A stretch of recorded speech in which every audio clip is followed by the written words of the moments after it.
Olá! Dessa vez sou eu que vou gravar a aula aqui para vocês, tá bom? Então, vamos lá. Estamos em Anelídeos e seguimos agora com o filo artrópoda ou artrópodes. Bom, deriva do grego artro, articulação.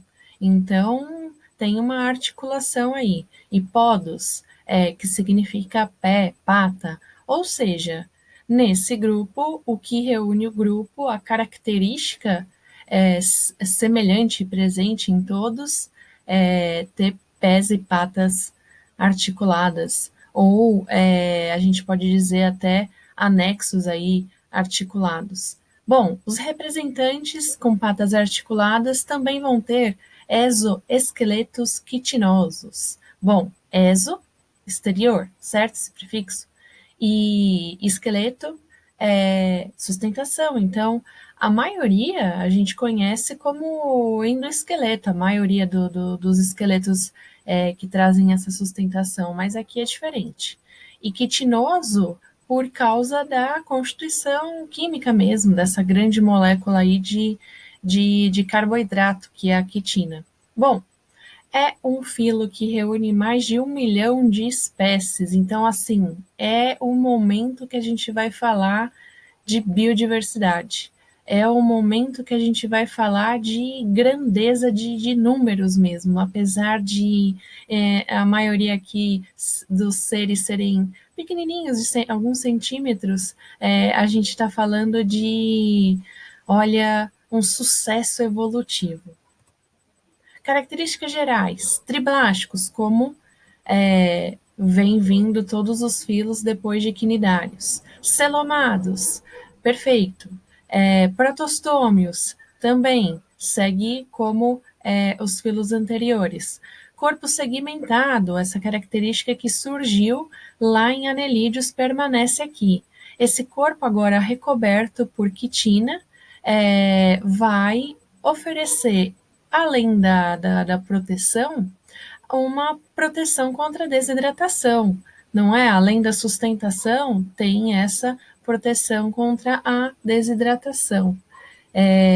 Que em Anelídeos, por exemplo, tinha um revestimento super delgado e até permitia as trocas gasosas, é bem diferente num comparativo. Habitat, cosmopolitas, muito chique, né? Parece nome de drink. Me vê um cosmopolitan. Significa que eles estão no meio urbano, ou seja, eles podem estar em qualquer lugar. Terrestre, aquático, dulcícolas, marinhos, dentro aí dos aquáticos, dos habitats aquáticos, eles podem estar em qualquer lugar e vocês já vão entender por quê, porque quem não sabe de quem que eu estou falando vai descobrir daqui a pouquinho.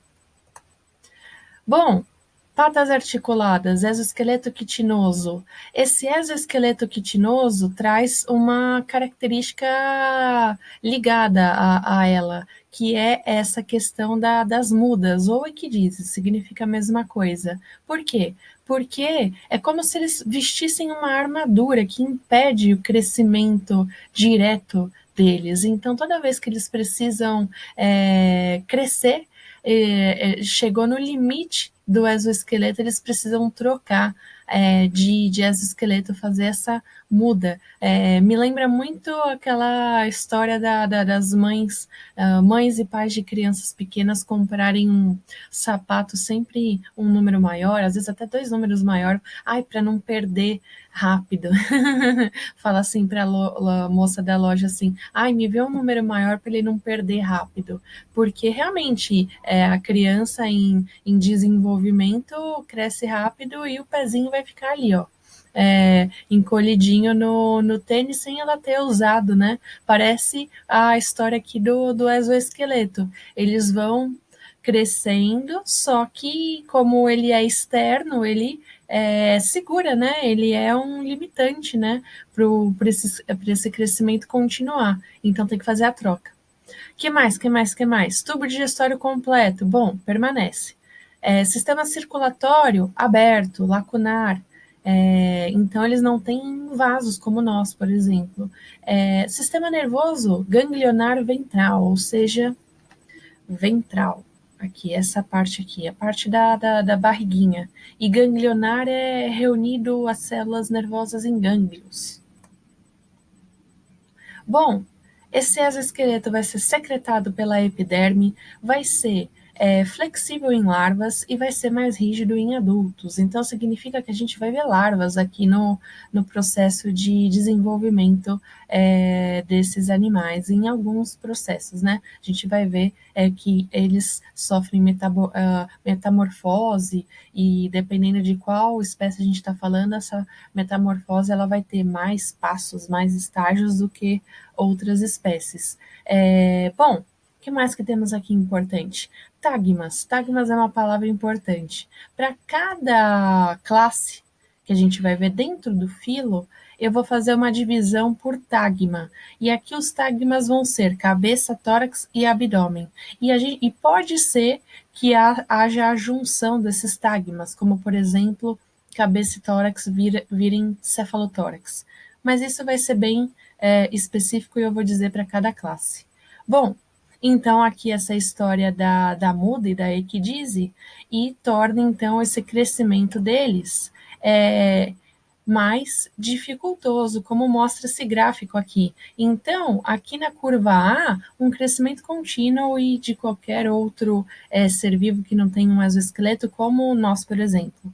E na B, um crescimento indireto, ou seja, em estágios, em degraus, em forma de escadinha, mostrando que tem um período nulo, que é o exoesqueleto que está ali segurando, vamos dizer assim, esse crescimento. Bateu o olho numa questão, viu esse desenho, tem relação com crescimento, você já sabe que é de artrópodes. Essa é a dica, tá bom? Aí, voltando aqui para explicar um ponto importante, a gente vai ter aqui uma imagem mostrando que com o exoesqueleto, a gente também vai ter pontos em que você tem o apoio dos músculos. Então, acontece muito isso nessa região aqui, por exemplo. Então, a gente vai ter esses pontos de ligação aqui. É legal essa imagem que mostra por dentro do que está acontecendo com o animal. Bom, o que mais? Vamos lá. Pontos específicos. Os crustáceos eles vão sofrer as mudas ao longo de toda a vida. E os insetos e aracnídeos até a maturidade sexual. Depois disso, então, vão mudar até a maturidade sexual e depois isso cessa. Então, é uma questão aí específica. Quais são os hormônios que equilibram essas mudas e provocam essas mudas e regulam essas mudas? Equidizona. Equidizona faz sentido, né? E a neutenina, que é responsável aí por inibir. Então, a equidizona estimula e a neutenina inibe. A equidizona já questão, neutenina nem tanto. Bom, agora para a gente entender, né, quem é que está aqui dentro. E olha só, é bastante coisa, né? Não se preocupem, vai ficar tudo bem, mas a gente está aqui, ó, filoartrópoda. Então, o certo é a gente separar aqui por quelicerata e mandibulata pelo aparelho bucal, quelicerados e ter ou não mandíbula vai ser o diferencial aqui. Dentro dos quelicerados, eu vou ter os aracnídeos, e aí aqui a cárie, que inclui ácaros, por exemplo, escorpiones com os escorpiões, não é? Não dá para não fazer essa correlação. E aqui em mandibulata eu vou ter crustácea, insecta e miriápoda. Dentro de miriápoda, diplópoda e quilópoda. Bom, acaba que, a grosso modo, a gente guarda mais aracnídeos, crustáceos e insetos, não é mesmo? Mas a gente vai vendo aqui com cuidado. Bom, crustácea. Crusta, então, significa crosta. Faz sentido, né? Eles são bem durinhos, né? Então, tem uma proteção aí bem rígida. Frequentemente, o exoesqueleto é impregnado por sais de cálcio, ou seja, um mineral que torna ele mais rígido. Habitat, predominantemente marinho, ou seja, crustáceos também me faz lembrar frutos do mar e comidas gostosas, como paejas e, e tudo mais. Eu sempre acabo falando de comida. Exemplar terrestre, que fica muito esquecido, tadinho. Tatuzinho de jardim. Quem era criança e ficava indo atrás de tatuzinhos de jardim e colocavam eles de barriguinha para cima e aí faziam eles se fecharem. Tão bonitinhos. Eles se fecham pela proteção da barriguinha, que é mais vulnerável, que não tem essa crusta, essa crosta do exoesqueleto do dorso. E que mais? Que outros exemplos, então, que eu estava falando das comidas gostosas? Lagosta, lagostim, caranguejo, cracas. Cracas não, né? E o tatuzinho bola, que é o tatuzinho de jardim. Algumas imagens pra gente ver. Camarão tá aqui também. Camarão é bem bom, né? Aqui as cracas, que são sésseis, ou seja, fixas, né? A gente falou sobre isso presencialmente, o que significava ser céssio. Bom, divisão do corpo, olha lá, os tagmas, cefalotórax e abdômen, olha aqui a junção já apareceu. Então, eu tenho, por exemplo, aqui nesse exemplar, cefalotórax e abdômen, 2 tagmas. E aí a gente vai ver os anexos que a gente tem aqui no corpo dele. Então, a gente tem antena, uma antênula, um olho, que mais? Telson, uropode, é assim que fala, urópode, mas é mais certo. Pleiópodes, enfim, e peças bucais. Pensem assim, nesse filo a gente está falando de animais que podem parecer um canivete suíço, assim, de diferenciais assim que eles trazem e com utilitários com funções diferentes. Então a gente vai falar um pouquinho desses anexos, desses membros diferentes, tá? Desses apêndices. A palavra que estava me faltando era apêndice, desses apêndices que aparecem aqui nos artrópodes. Bom, então vamos lá. Em crustáceos, 2 pares de antenas, 1 par de mandíbulas, 2 pares de maxilas. Eles vão ter um número variável de patas, mas normalmente são 5 pares de patas, ou seja, 10, por isso decápodos. Eles são muitas vezes filtradores. Faz sentido, a gente vê muito isso em animais de ambiente marinho, e alimentam-se de micro-organismos e detritos orgânicos, e outros também são carnívoros. A gente vai ver que em respiração eles têm brânquias, faz sentido também pelo ambiente marinho, e também ajuda nessa questão da filtração. Bom, que mais? Tem antenas para ajudar no tato, olfato e no gosto. As mandíbulas e maxilas vão ajudar na mastigação e manipulação do alimento, o que é bem bonitinho de se imaginar eles pegando o alimentozinho e manipulando. Deixa eu ver se dá para ver direitinho essas maxilas aqui, deixa eu ver. A gente está falando aqui disso aqui, dessas peças bucais. Bom, o que mais?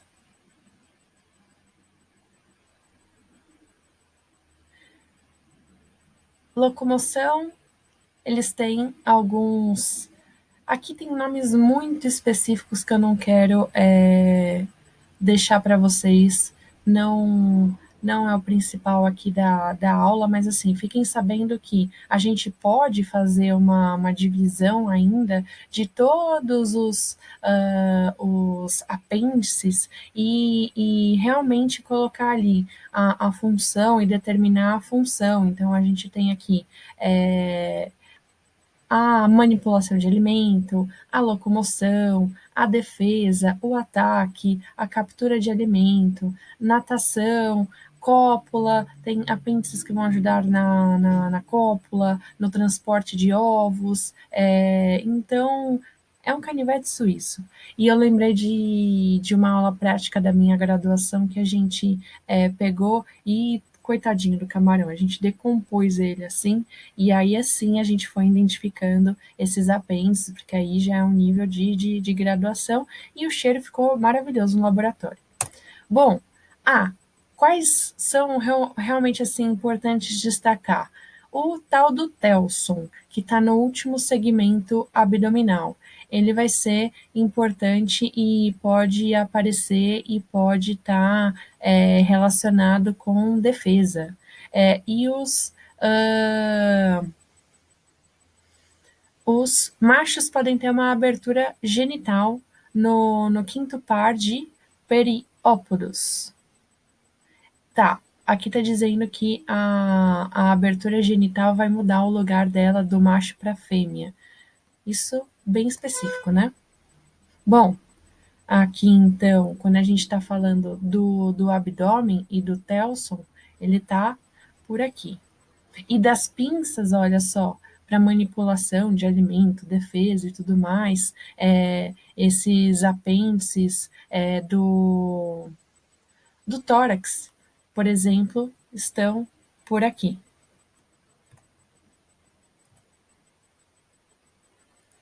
Aqui é um caranguejo, acredito que seja espanhol, cangrejo.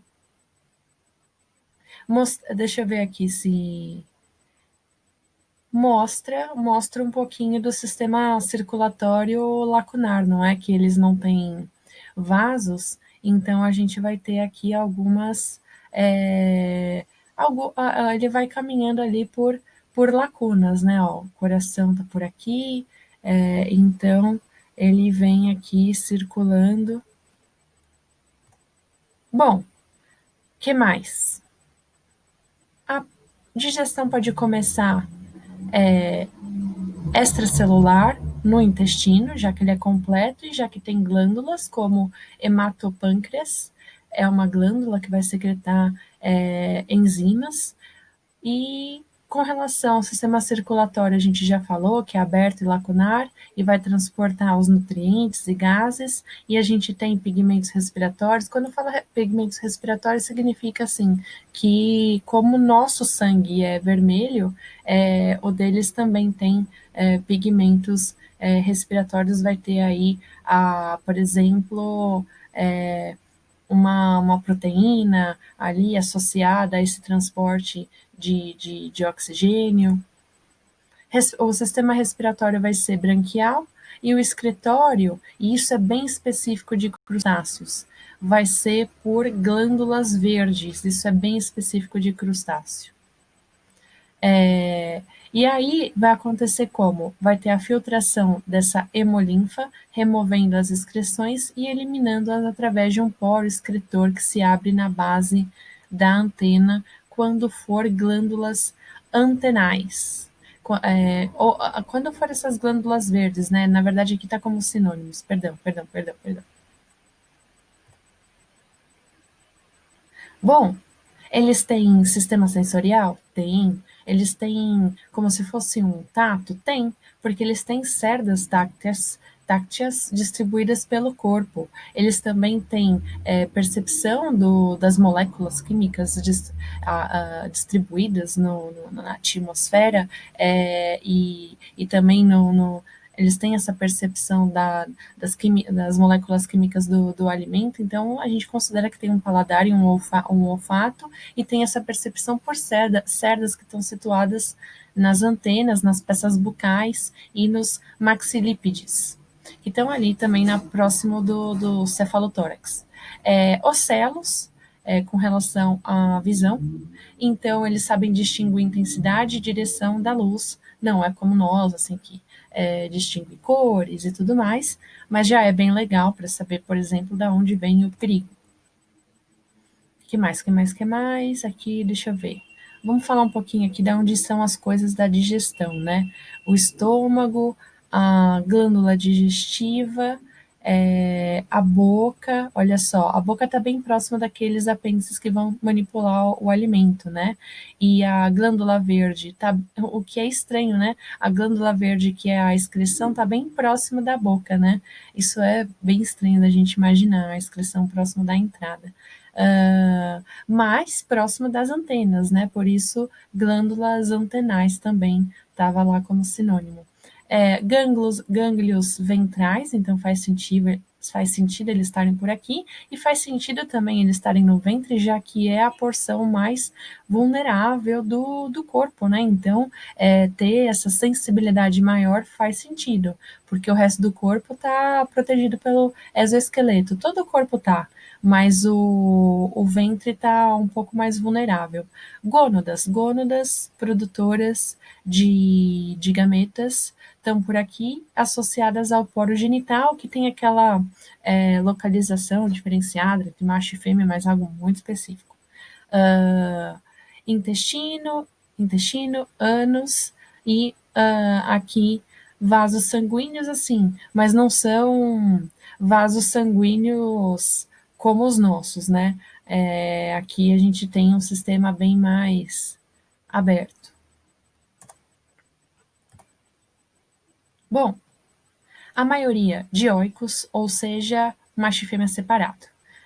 E dá para diferenciar quem são eles, é isso que significa ter dimorfismo sexual, ou seja, duas formas, né, entre os gêneros. A fecundação vai ser externa e vai ter um desenvolvimento direto ou indireto. Isso tem relação com ter estágios aí de desenvolvimento. Se vai ter larva, se não tem. Bom, por exemplo, no caso aqui, no caso aqui de um caranguejo, a gente tem a fase larval dele, então é um crescimento indireto, é um desenvolvimento indireto. A lagosta, olha só, também tem a larva aqui da lagosta, a carinha dela. E aqui o ciclo de vida de uma lagosta e vários estágios, então mostrando esse crescimento indireto, esse desenvolvimento indireto. Bom, tô correndo mesmo porque senão fica muito longo. Vamos para os insetos? Então a gente vai falar de borboletinhas a baratinhas. É um grupo muito numeroso, é o mais numeroso, 750 mil espécies, maioria terrestre aqui. Aqui são os únicos que conseguem voar. Então, eles vão ter asas, que são expansões do corpo, da epiderme, da cutícula, a cutícula que reveste o corpo, e vão ser controladas por músculos, claro, porque precisa de uma força aí aplicada para esse voo, não é mesmo? E isso vai estar localizado no tagma tórax. Habitat, bastante variado, né? Podem estar não são muito abundantes no mar, mas não quer dizer que não estão lá. Os besouros vivem na praia, nas zonas da marés, por exemplo. Ou seja, eles estão em todos os lugares e nas cidades, inclusive, onde eles não deveriam estar, não é mesmo? Divisão do corpo, 3 tagmas, cabeça, tórax e abdômen, tá? Também a gente vai chamar de ocelo, essa estrutura aqui que vai identificar a intensidade luminosa. Também vão ter antenas. Também, deixa eu ver. Também vão ter peças bucais, relacionadas à manipulação de alimento e tudo mais. Aqui uma garra e tudo mais. A gente vai falar de especialidades dos insetos. Bom, par de olhos, não é mesmo? Então a gente pode chamar aqui de omatídeos. Vai ter um close aqui, uma imagem especial para falar desses olhos. Por quê? Porque eles têm olhos compostos mesmo por uma unidade cônica visual. E essa unidade cônica é o omatídeo. Talvez vocês já devem ter visto em algum vídeo, alguma coisa assim, esse close até em desenho animado, assim, mostra o olho da mosca, que parece um diamante, assim, que reflete a imagem, repete a imagem várias vezes. É o omatídeo, porque tem vários omatídeos, é um olho composto. Mas pode ter eles podem ter esse tipo de olho, mas ainda podem ter olhos mais simples. Podem ter palpos, que tem essa função tátil e gustativa, ou seja, de sentir o paladar. É engraçado, né? O paladar ali pelos pálpulos, né? Pelos apêndices. E uma armadura bucal, que vai ser um par de mandíbulas com maxilas, enfim, mas cada espécie vai ter a sua especialidade. Aqui parece do Vida de Inseto, quando os vilões, né, quando eles vão querer roubar as comidas das formiguinhas, os gafanhotos, o chefão. Tipos de armaduras bucais. Então, assim, agora eu vou ser um pouco mais específicas, né? Então, pode ter o tipo mastigador, que vai ser bem forte e dentado, por exemplo, da barata, besouro, do grilo e do gafanhoto. Por isso que eles são maus. O lambedor, mais inofensivo, que são lábios e maxilas alongados com cerdas para lamber e aspirar como das abelhinhas que visitam as flores. Sugador, que são maxilas alongadas, parece mesmo um canudinho, assim, vai ter desenho. Tem um nome muito engraçado, a gente pode chamar de espirotromba, das borboletas e mariposas, também quando elas visitam as flores. Picador ou sugador, adivinha de quem? De moscas, mosquitos e percevejos, que são peças desenvolvidas para perfurar, como agulhinhas. Aqui, olha só. A abelha, lambedor, aparelho bucal lambedor. Da borboleta, sugador, fica até enroladinho. Parece aquela é língua de sogra que a gente assopra, que ganhava em festinha infantil, sabe? Aquele apito que desenrolava assim, que a gente assoprava? Acho que é o nome. Vocês me contam depois. Da mosca, sugador. E do pernilongo, picador. Do gafanhoto, mastigador. Mais robusto. Aí. Bom, aqui eu estou mostrando que a gente vai ter uma diversidade enorme com relação a tipos de asas. É, E aí eu vou ter asas membranosas, sem escamas, com escamas, mas algo que pode aparecer para vocês, assim, que me chamou a atenção para contar para vocês, é essa questão das asas do tipo élitro. E essa palavra eu já vi aparecer, então tá bem associada com os besourinhos, dessa ordem dos coleópteras. Que é bem rígido mesmo, e nossa, é muito bonito, e tem gente até que coleciona, né, os besouros, por eles terem essa vistosidade e também é mais fácil de preservar, né? Esse exoesqueleto é uma coleção mais fácil de preservar do que outro tipo de ser vivo ali que não teria um exoesqueleto, que, por exemplo, não daria para fazer uma coleção de anelídeos. Você perderia ali suas minhoquinhas logo, porque ia evaporar a parte líquida, desidrataria, porque a epiderme é super fina, e não ia sobrar nada para sua coleção. Por isso que as pessoas colecionam besourinhos, por exemplo, né? O exoesqueleto protege contra a desidratação. Bom, características gerais, isso aparece muito em questão, assim, quantos pares de patas tem cada uma das classes do filo Arthropodes. Então, para insetos, 3 pares de patas, ou seja, 6 patas, por isso hexápodes. Antenas, um par. Asas podem ser ausentes, e aí são ápteros, podem ter, por exemplo, traça. Podem ter. Ah, ah, Aqui tem traça, pulgão, pulga, formiga. Acho que vai aparecer aqui, ó. Podem ter um par, aí são dípteros. A gente tem elas finas e transparentes. Depois elas podem ter um parzinho assim, um outro par modificado, que equilibra as moscas e mosquitos. E ainda outros insetos podem ter dois pares e são tetrápodes.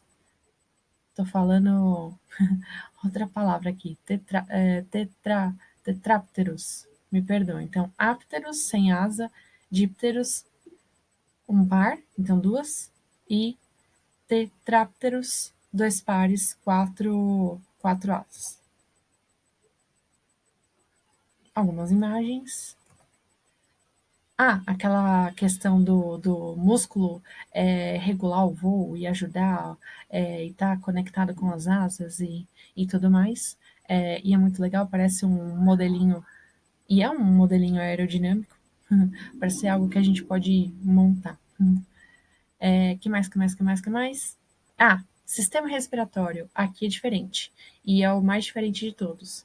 E quando vocês verem sistema respiratório traqueal, vocês já vão saber que é de insetos que a questão está falando, o texto está falando, onde vocês verem sistema respiratório traqueal é de inseto.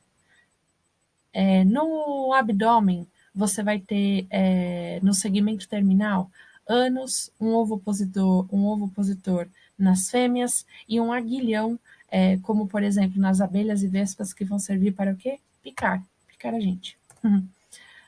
Sistema digestório completo, isso vai se repetir para todas as classes. O circulatório também vai se repetir para todas as classes, mas aqui não tem pigmento respiratório. Então, aqui, os gases não são transportados pelo sangue, isso é diferente. O sistema traquear é como se fossem um sistema de canudinhos, de tubinhos interconectados por onde passa os gases e está dissociado da linfa. Isso é diferente mesmo. Olha só essa imagem. Tubos que, então como que é esse sistema traqueal? São tubos que se ramificam pelo corpo e se abrem no exterior através de espiráculos. Então, o que são aqui os espiráculos? Vamos entender. Músculo, fluido traqueolar, parede do corpo, tá. Aqui seria, por exemplo, um desses espiráculos. Então, seriam tubinhos separados de um líquido transportador. Excreção, também específico de insetos, túbulos de Malpighi, porque vão retirar catabólitos, ou seja, produtos das reações de metabolismo, das reações químicas, das lacunas ou hemoceles circulatórios, já que aqui a gente tem essa questão do sistema aberto, e lançar no interior do intestino as excreções eliminadas com as fezes pelo ânus, não tem aquela questão das glândulas verdes, que era só de crustáceos. Então, túbulos de Malpighi, então termina aqui nesses secos gástricos, conectado com o intestino. Sistema nervoso igual, sistema sensorial igual, também tem olfato e paladar aqui. Tem aquela questão deles se comunicarem por feromônios, quem é que nunca ouviu falar sobre isso, não é mesmo? Formigas, abelhas, e também quando tem um perigo, não é? Como a gente tem uma questão aqui de viverem em colônias, né? Muitos insetos viverem em colônias, então quando tem um perigo ali, eles lançam feromônios no ar para avisar os outros indivíduos ali da colônia que tem um perigo se aproximando. Isso é bem legal, que são essas substâncias odoríferas, né? São odores no ar. Audição, eles têm uma captação das ondas sonoras por pelinhos especiais distribuídos pelo corpo. Isso é bem legal, pela vibração, já que os sons são ondas mecânicas. Visão, também tem aqui omatídeos, olhos compostos formados por omatídeos, e enxergam cores e radiação ultravioleta. Olha só os omatídeos que eu fiquei de mostrar. Não está tão nítida essa imagem, mas acho que dá para ter noção que você tem vários olhinhos dentro de um olhão. Mais ou menos essa ideia. Olha só o omatídeo. Reprodução. Dioicos, fecundação interna, tem um ovo opositor, então faz sentido ser fecundação interna. Desenvolvimento direto ou indireto. E aí que entra a questão assim mais complicadinha, né, do desenvolvimento. Classificação com relação à metamorfose. Quando não tem metamorfose, a gente pode chamar de ametábolo. E quando tem, metábolo. E ainda pode ser hemimetábolo, quando tem incompleta, e holometábolo, quando é completa. O que seria, então, cada uma dessas metamorfoses? Se o inseto se desenvolve como a traça do ovo no adulto, direto, não tem metamorfose, é ametábolo. Se desenvolve como o gafanhoto, o barbeiro da doença de o barbeiro da doença de Chagas, o que tem o estágio ninfa intermediário, é uma metamorfose incompleta, é hemimetábolo. Agora, se tem ovo, adivinha quem vai aparecer aqui com metamorfose completa? Se tem ovo, larva ou lagarta, um casulo, que é uma pupa, por exemplo, e um adulto, que é um imago. O imago é o adulto ainda sem ter o aparelho reprodutor maduro, ainda tem uma forma de adulto, mas ainda não é. Se tem essa metamorfose passando por esses vários estágios, é uma metamorfose completinha, como da borboleta, acho que é o exemplo clássico. E eu percebi que eu falei uma besteira. O adulto que não é maduro sexualmente é a ninfa. Então, a ninfa é esse adulto que tem a cara de adulto, tem um formato parecido com o adulto, mas não tá madura sexualmente, tá? Bati o olho aqui no imago. O imago é a mesma coisa que adulto, e adulto é adulto mesmo. A ninfa que não tá madura sexualmente ainda. Bom, então, algumas imagens aqui rapidinhas, ilustrando essa questão. E as principais doenças relacionadas a insetos, já que a gente tem vários insetos que são vetores, não é? Mas, assim, várias doenças aqui você já conhece, né? A Aedes aegypti, quem é que não conhece? Que vai transmitir a dengue, a febre amarela, a elefantíase, não é? A filariose, por exemplo, que a gente viu quando viu verminoses. O mosquito anófeles, o mosquito prego, conhecido popularmente como mosquito prego, também vai transmitir a malária. Quem mais? Bom, tem aqui, por exemplo, o barbeiro que eu falei aqui, que transmite a doença de Chagas. Tem aqui a pulga, que transmite tifo. Também temos, enfim, acho que a gente pode deixar depois esses slides para vocês estudarem. Então tá bom, galera. Vai ter mais uma parte, porque é um filo muito grande, tá bom? Até mais.